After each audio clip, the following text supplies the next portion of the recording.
nakakaranas pa rin ba kayo ng palpak na serbisyo sa tubig? May inihahanda na pong patakaran ng gobyerno na pagbawalang maningil o magputol ng linya ang water providers na hindi naman maayos ang serbisyo. Pinag-aaralan na rin ang posibilidad na i-refund ang binayarang water bill sa kabila ng palpak na water supply. Para sa iba pang detalye, nasa linya ng telepono si Mean Los Baños. Mean, ano ba itong mga patakaran na binanggit dyan sa hearing at iba pang issue? Issue sa mga palpak na serbisyo at maraming tubig na naging sentro ng pagdinig ng Senate Committee on Public Services ngayong araw. Sa hearing kanina natalakay itong posibleng refund ng mga customers sa binayaran nilang serbisyo mula sa water providers na hindi naman maaayos o palpak.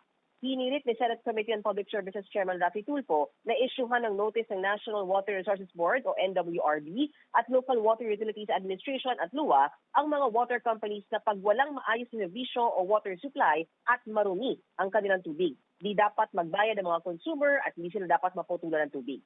Hiniling din ni Senadora Risa Hontiveros na i-review ng LUA at NWRB ang posibilidad na pag-refund ang binayarang bills ng consumers kung ang isang water district ay hindi naman nakatugon sa maayos na supply at kalidad ng tubig. Sa hearing kanina, Ruth, nangako ang mga ahensyang ito na pag-aaralan nila ang panukalang refund. Wala namang range o halaga ng refund na masasabi ang LUA. Hiniling din nila na bigyan sila ng 3 buwan para pag-aralan ang nasabing refund. Kailangan pa kasing balikan kung kailan mismo nangyari ang kulang na serbisyo ng private water companies o kaya kailan nangyari na maruming tubig ang na-supply sa kanila. Sabi rin ng LUA, may inihahanda na silang memorandum circular na magbabawal sa mga water districts o joint venture operators na maningil sa mga consumer o magputol ng supply ng tubig kung nagkakaroon naman ng service failure sa loob ng isang buwan. Pakinggan natin ang bahagi ng hearing kanina. Kung yung service level hindi na-meet for more than half a month, hindi kailangan magbayad ng consumer at importante, hindi siya puputulan kapag nalaman nilang nagbayad pala yung mga consumer ng mas mataas, no, kesa sa dapat. Balak namin this month, we're working on that. Yes, sir. Dapat noon pa. Ba't ngayon pa lang? Ngayon lang namin natatakel talaga, sir. Pero ngayon, aanuin namin yan. So, Ayusin namin yan. yung mga nakapagbayad na, pwede natin mabigyan ng refund? Babalikan natin, sir. Very good. Merry Christmas. Can you please give us at least 3 months to answer on the refund? As much as the consumers have rights, yung investor may karapatan din yan. So kailangan rin natin balansehin.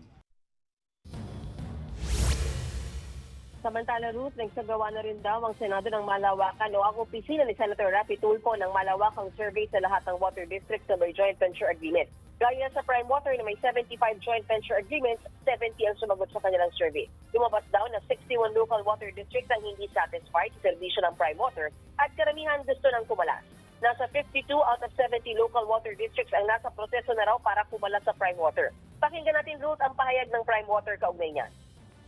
Prime Water has been following what is legally written sa JPA. We're not violating, although we admit kung ano man yung mga kakulangan namin, pero it's not that our performance for the last 7 years only mas pumangit ang performance ng ang supply sa pangkalahatan. Hindi po totoo na mas pangit ang supply ngayon versus dati nang wala pa ang Prime Water. Sir, Ruth, ayon din kay Senator Tulfo, umabot sa 1.34 billion pesos ang net income ng Prime Water noong 2024. Pero bakit pangit daw ang serbisyo? Kaya panawagan ni Senator Tulfo sa Prime Water, pakawalan na ang local water districts na gusto ng kumalas.